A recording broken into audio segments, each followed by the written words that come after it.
I'm a 21-year-old in my fifth year of working at a company. At this age, being in my fifth year. As you might guess, this means that I started working right after middle school. Often, people look at someone like me and say it's a shame I couldn't even go to high school. Certainly, it's rare to find middle school graduates these days, and I understand that people see me that way. But I've never felt sorry for myself.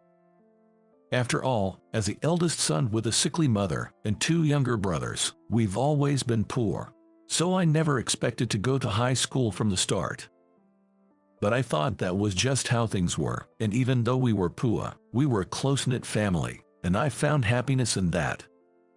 So, deciding to work after graduating middle school wasn't something anyone told me to do. It was a path I chose for myself, as a matter of course. But my mom, looking sorry, used to say, "Jacob, you don't have to worry about me. You can go to high school. I'll find a way to afford the tuition."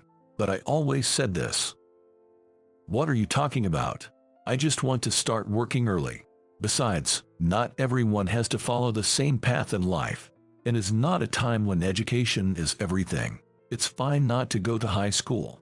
I want to try my best on the path I've chosen for myself. It's just that my crossroads came earlier than others."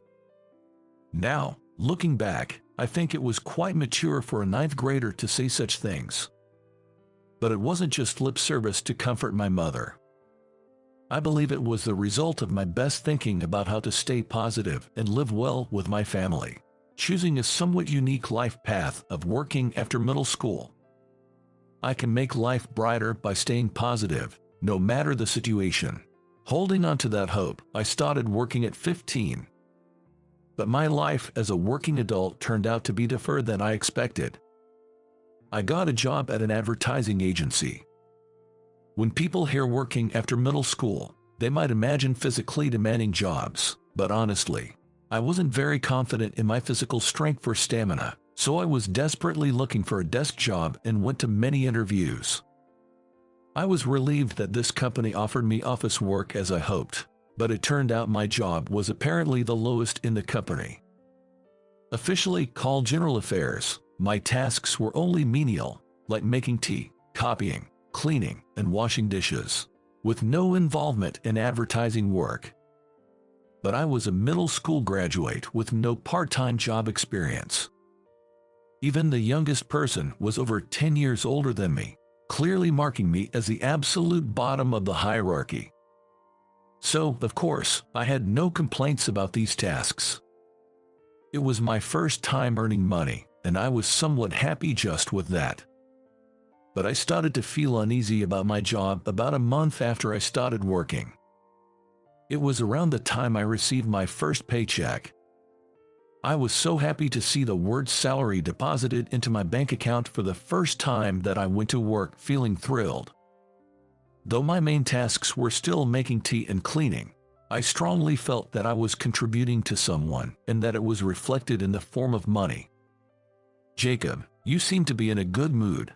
The one who said this was Emma, a female senior colleague. She's the mood maker of the company, always at the center of everyone's circle. "Yes, I'm happy because I received my first paycheck." When I shared my feelings with a silly, relaxed smile, Emma said, "That's great. Your hard work is noticed by everyone, so keep it up." "Yes, thank you very much." I had never been praised out loud like that, so I became even happier. Although I hadn't really bonded with my colleagues due to the age difference, that moment made me feel motivated to keep working hard to gain their recognition. Then, could you quickly make copies of this? Also, could you go to the stationery store to buy these, and while you're at it, stop by the convenience store? As I was taking notes on the tasks Emmy asked me to do, other employees also started making requests. Yes, I am useful to everyone. I'm doing my job as a working adult, I thought, feeling over the moon. But, still young and naive, I was completely oblivious to my superior's true feelings. When 6 p.m. rolled around, as usual, I was told I could leave. Eager to buy a cake for my family, with my first paycheck, I accidentally left my phone on the desk and went back to the office after leaving. But the moment I opened the door, I felt I shouldn't have, because they were gossiping about me inside. Jacob, today was just too funny. I had to try so hard not to laugh. It was Emma who said that. I couldn't recall doing anything funny, so I was anxious and confused about what they meant. But the other employees seemed to understand right away, nodding in agreement. Even though I knew eavesdropping was wrong, I couldn't resist my curiosity about the continuation of their conversation and couldn't bring myself to move. Then, I heard a series of shocking words that hit me hard. Showing off about tasks anyone can do. Do you have any other work I can do? Haha. As if we'd trust someone like you with any real work. A worthless middle school dropout who ran away from studying. Exactly. And to be so happy about such a pathetic first paycheck. Unbelievable. Yeah, he's just a kid after all. Seriously, for only doing menial tasks, he should be thankful he's getting paid at all. It's honestly like babysitting a child. He's practically a nuisance. The superiors, who always smiled kindly, were now laughing as they spoke these words. Indeed, my job was mostly menial and might not be considered prestigious. But I thought I was doing my best and was somewhat helpful. However, it was all just my misconception.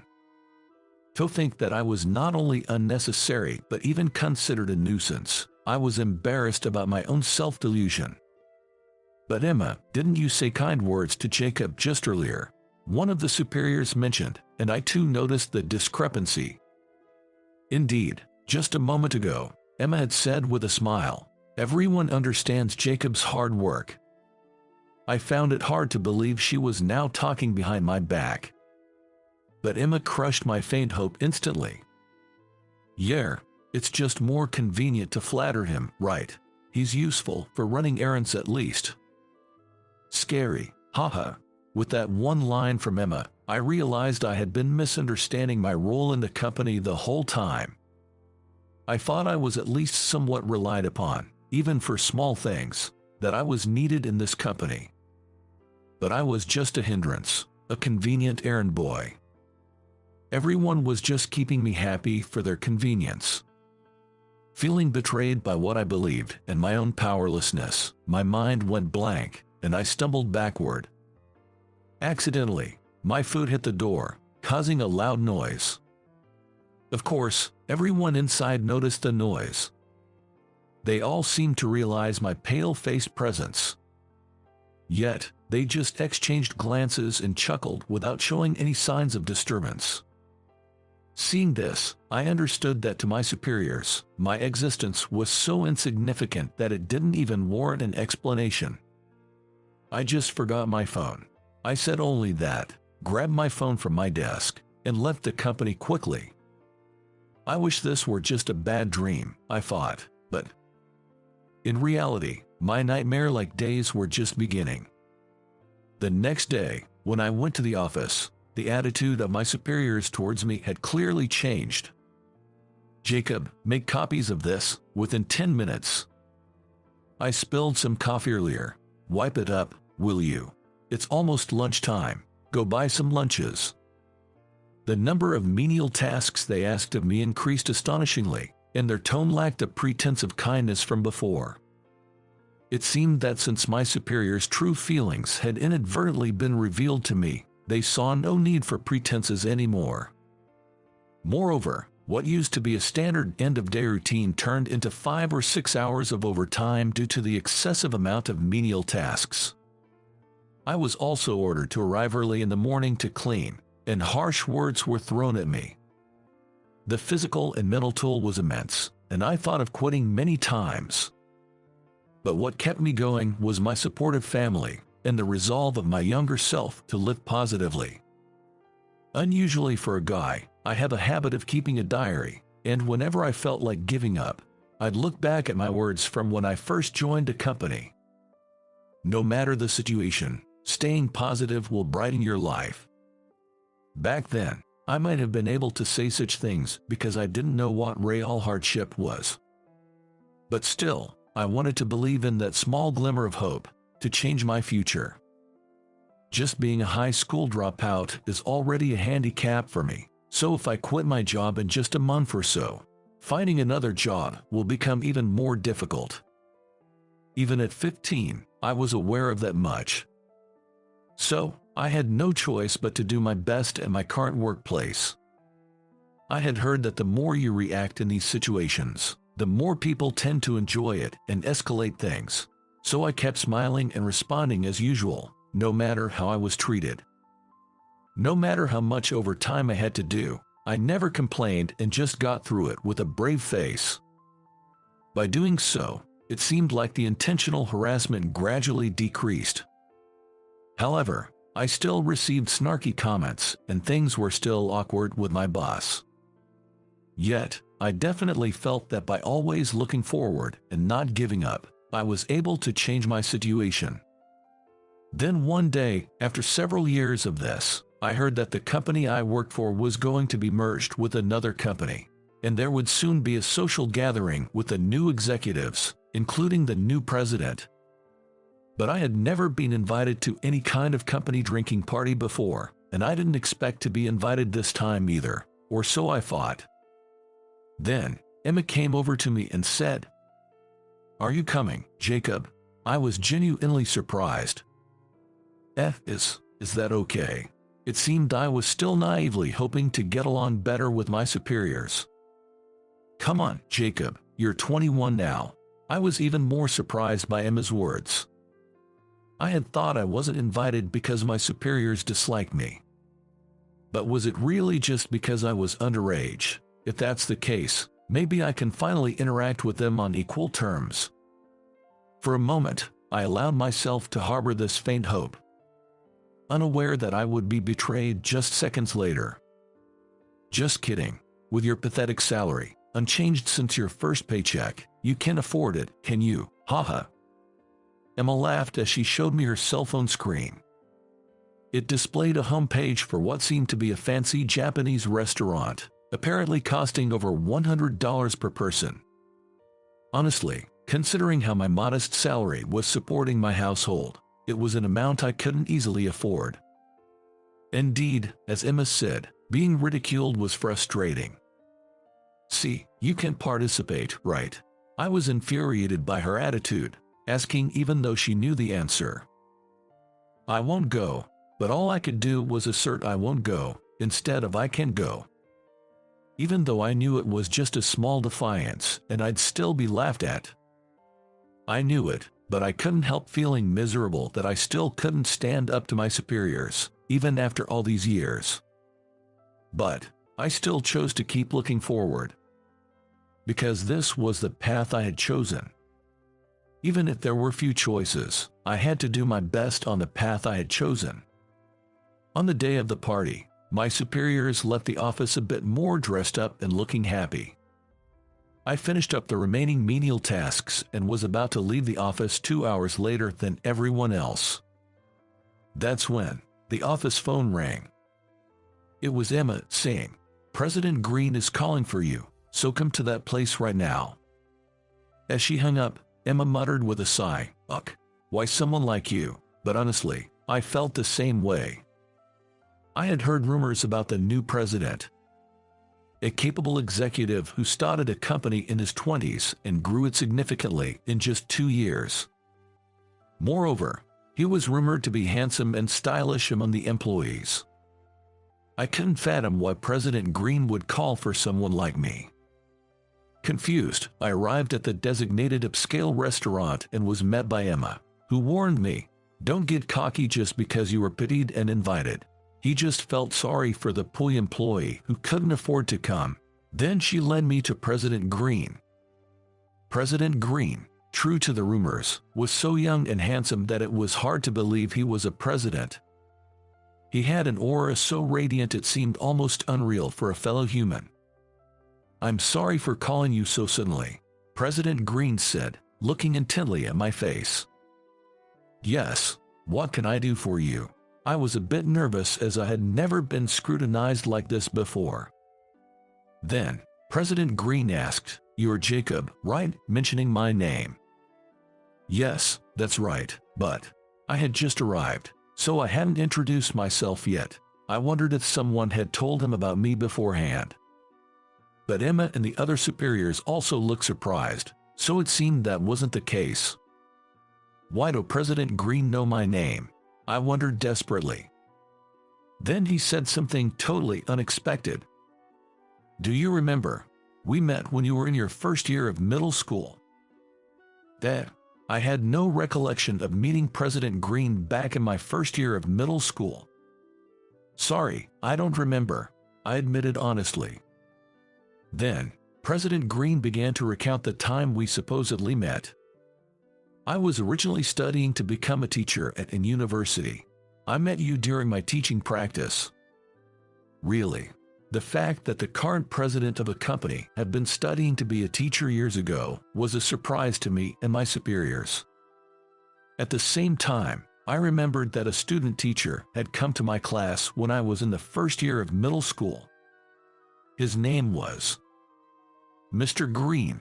When I asked, remembering, President Green nodded. In the winter of my first year in middle school, I began to think about my future for the first time. It was when I realized I wouldn't be able to go to high school during a career survey.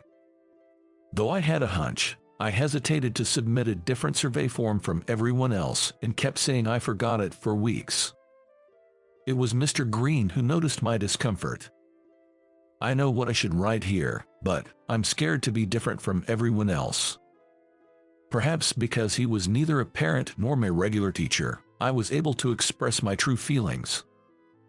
And Mr. Green said to me, "I see, yeah, it's scary. You've been walking the same path as everyone else in elementary school. But life, even though it seems similar, everyone walks a different path, right?